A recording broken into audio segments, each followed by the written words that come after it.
మళ్లీ అధికారంలోకి రాగానే వాలంటీర్ల వ్యవస్థపై తొలి సంతకం చేస్తారని ముఖ్యమంత్రి జగన్మోహన్ రెడ్డి ప్రకటించారు. తిరుపతి జిల్లా పరిధిలో మేమంతా సిద్ధం బస్సు యాత్ర కొనసాగింది. సాయంత్రం నాడుపేటలో జరిగిన సభలో ఆయన ప్రసంగించారు. ఇవి కేవలం ఎమ్మెల్యేలు, ఎంపీలను ఎన్నుకునేందుకు జరుగుతున్న ఎన్నికలు కావని, పేద సామాజిక వర్గ భవిష్యత్తును నిర్ణయించే ఎన్నికలని సీఎం స్పష్టం చేశారు. నాడుపేటలో జన ప్రపంచం కనిపిస్తోందన్నారు. రాజకీయాలు నిజంగా దిగజారిపోయాయని, అవ్వాతాతలకు ఇంటి వద్దే పెన్షన్ ఇచ్చేదాన్ని కూడా చంద్రబాబు రాజకీయం చేస్తున్నారని మండిపడ్డారు. చంద్రబాబు దుర్భాగ్యం వల్లే 31 మంది అవ్వాతాతలు ప్రాణాలు కోల్పోయారని ఆవేదన వ్యక్తం చేశారు. వాలంటీర్ల వ్యవస్థతో చంద్రబాబు గుండెల్లో రైళ్లు పరిగెట్టాయని తెలిపారు.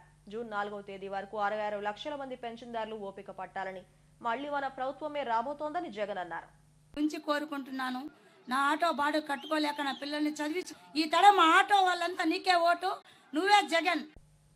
చంద్రబాబు పవన్ల కాంబినేషన్ సూపర్ డూపర్ హిట్ కాబోతోందని పెందుర్తి నియోజకవర్గ కూటమి అభ్యర్థి పంచకర్ల రమేష్ బాబు అన్నారు. కూటమి పార్టీల నాయకులతో సమన్వయ కమిటీ సమావేశం నిర్వహించి విజయమే లక్ష్యంగా ముందుకు సాగుతున్నామని చెప్పారు. కూటమికి వస్తున్న ఆదరణతో అధికార పార్టీలో గుబులు మొదలైందని అన్నారు. పెందుర్తి స్థానంలో పాటు వచ్చే ఎన్నికల్లో 160 సీట్లు సాధించడం ఖాయమంటున్న పెందుర్తి అభ్యర్థి Panchakarla Ramesh Babu TDP floor leader Peela శ్రీలతో మా chief reporter Lakshminarayana face to face. సార్వత్రిక ఎన్నికల ప్రచారం ఊపందుకుంది. పెందుర్తి నియోజకవర్గ టీడీపీ, బీజేపీ, జనసేన ఉమ్మడి అభ్యర్థి పంచకర్ల రమేష్ బాబు ఎన్నికల ప్రచారంలో దూసుకుపోతున్నారు. ఇక్కడ పంచకర్ల రమేష్ బాబు గారు ఉన్నారు. చెప్పండి సార్, ప్రచార పర్వం ఎలా సాగుతుంది? ప్రజల నుండి ఎలాంటి స్పందన?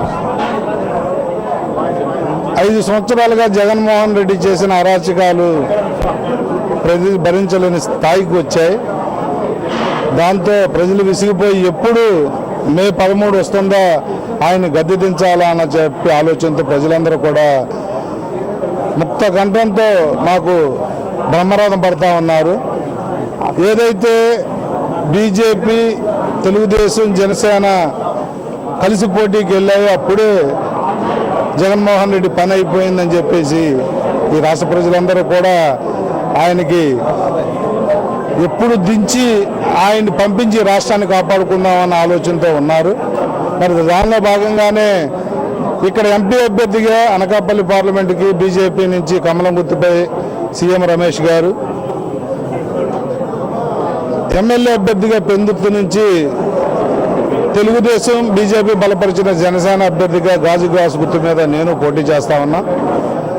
చాలామంది పెద్దలను కలుస్తా ఉన్నాం. దానిలో భాగంగా ఈరోజు ఎంపీ సీఎం రమేష్ గారు, నేను, మా సోదరుడు మా ఫ్లోర్ లీడర్ పేలా శ్రీనివాసరావు గారు ఇంటి దగ్గర పెద్దలందరినీ కూడా అన్నయ్య గోవింద సత్యనారాయణ గారి ఆధ్వర్యంలో పెద్దలందరినీ, కార్పొరేటర్ని, సీనియర్ నాయకుల్ని, ఎంపీపీలని, జెడ్పీటీసీలని, మాజీ ఎంపీపీలు, జెడ్పీటీసీలు, మండల పార్టీ అధ్యక్షులు, సీనియర్ నాయకులు అందరితో కూడా ఇక్కడ ఒక ఆత్మీయ సమావేశంలాగా ఏర్పాటు చేసిన పేలా శ్రీనివాస్ గారికి కానీ, గోవింద్ గారికి కానీ మనస్ఫూర్తిగా ధన్యవాదాలు తెలియజేస్తూ, రేపో ఎల్లుండో బండారు గారి నాయకత్వంలో సమన్వయ కమిటీ మీటింగు పెందుతూ తప్ప 6 నియోజకవర్గాల్లో బీజేపీ, తెలుగుదేశం, జనసేన సమన్వయ కమిటీ మీటింగులు 4,000-5,000 మందితో చేసేశారు.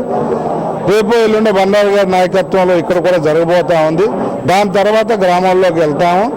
ఇప్పుడైతే ఆత్మీయ కలయికలు, పరిచయ కార్యక్రమాలు, నాకు ఓటేయండి, నన్ను ఆశీర్వదించమని ఈ పెద్దలను కోరడానికి వారి ఇళ్ళకి వెళ్తా ఉన్నాం. బండారు గారు ఆ మీటింగ్ పెట్టిన తర్వాత వారి నాయకత్వంలో ఈ నియోజకవర్గంలో డోర్ టు డోరు కార్యక్రమం ఉంటుంది.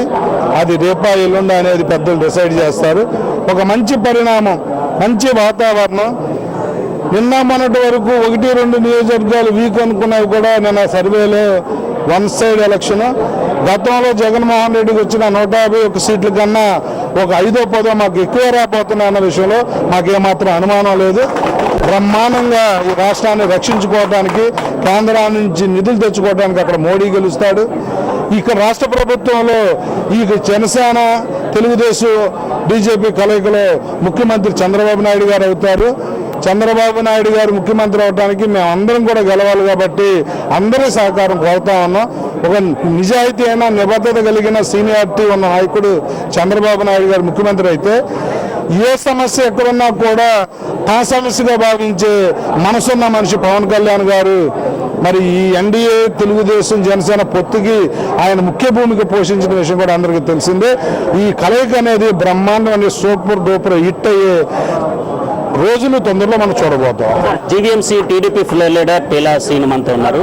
చెప్పండి. ఈరోజు నియోజకవర్గం పెద్దలందరం కూడా ఇవాళ మా ఇంటికి రమేష్ బాబు గారు, అలాగే ఎంపీ క్యాండిడేట్ సీఎం రమేష్ గారు ఇవాళ రాక్కి, ఎందుకంటే ప్రతి ఒక్కరిని కూడా కార్పొరేటర్లందరి కలయికతో ఒక బాధ్యతతో ఒక పార్టీ కలయికతో వేస్తుంది కాబట్టి అందరినీ నేను కలాలని ఒక మంచి అభిప్రాయంతో ఇవాళ కలయిక కార్యక్రమంలో ఇవాళ భాగంగా నేను కూడా మా తండ్రి దగ్గర నుంచి తెలుగుదేశం పార్టీలో ఎప్పుడు కూడా ఇక్కడ భూమిని పాటిస్తున్నాం. ఎప్పుడైనా పార్టీకి ఏదైతే తెలుగుదేశం పార్టీకి ఎప్పుడు కూడా మా కుటుంబం సేవకులుగా ఉంటాం. ఇటువంటి పరిస్థితుల్లో ఇక్కడ పెద్దలు కూడా ఇక్కడున్న వచ్చిన పెద్దలు అందరూ కార్పొరేట్లు కానీ మా నాయకులు కానీ సబ్బవర నాయకులు కానీ పరవార నాయకులు కానీ అందరూ కూడా ఈ రోజు వచ్చి ఇద్దరు వస్తాడు. కొంతమంది మన కార్యకర్తలు కూడా అందరింట్లోకి ఇవాళ తక్కువ టైం ముందు వెళ్ళారు కాబట్టి మండల స్థాయిలో గ్రామ స్థాయిలో నాయకులందరూ కూడా ఇవాళ రావడం అయింది. ఇది చంద్రబాబు నాయుడు గారు ముఖ్యమంత్రి చేయనందుకు పవన్ కళ్యాణ్ గారు ఏదైతే పార్టీకి అండగా నిలబడి వచ్చారో దానిలో మోడీ గారిని ఒప్పించి మళ్ళీ బీజేపీని మాకు కలిశారో ఇవన్నీ కలయిక ఏంటంటే ఈవేళ రాష్ట్రం రౌడీ యువతాన్ని ఈ జగన్మోహన్ రెడ్డి తగలేందుకు ఇది ప్రధానమైన ఏజెండాగా తీసుకొని రేపు ఇదో 7వ తారీఖు 8వ తారీఖు మళ్ళీ పవన్ కళ్యాణ్ గారు వారు వస్తున్నారు కాబట్టి దగ్గర టైం ఉంది. గ్రామాల్లో కూడా నేను మీట్ అవ్వలేని పరిస్థితిలో ఇవాళ అందరినీ కళ్ళందుకు ఒక వేదికగా ఒక సీఎం రమేష్ ఎంపీ గారు కానీ ఎమ్మెల్యే రమేష్ బాబు గారు కానీ ఇవాళ మా ఇంటికి రావడం, మా ఇంటికి భాగస్వామిలో పెట్టడం, బండారు సత్యనారాయణమూర్తి గారి నాయకత్వంలో ఎప్పుడు కూడా మా కుటుంబం ఎప్పుడు వెళ్తుంది. రేపు కలిసి మీటింగ్ పెడతాం కాబట్టి అంతా పార్టీ అంతా కలిసికట్టుగా ఈవేళ జనసేన అభ్యర్థిని గెలిపించాలి. ఆత్మీయ సమావేశం ఆ 3 పార్టీల నాయకులు కూడా ఇక్కడ సమావేశమై భవిష్యత్ కార్యాచరణను నిర్దేశించడానికి ముందుకు సాగుతున్నారు. తప్పకుండా ఈ కూటమి అభ్యర్థులు ఘన విజయం సాధిస్తున్నారు అని చెప్తున్నారు నేతలు. వీడియో జర్నలిస్ట్ నగేష్తో లక్ష్మీనారాయణ, ఎస్వీ న్యూస్, విశాఖపట్నం.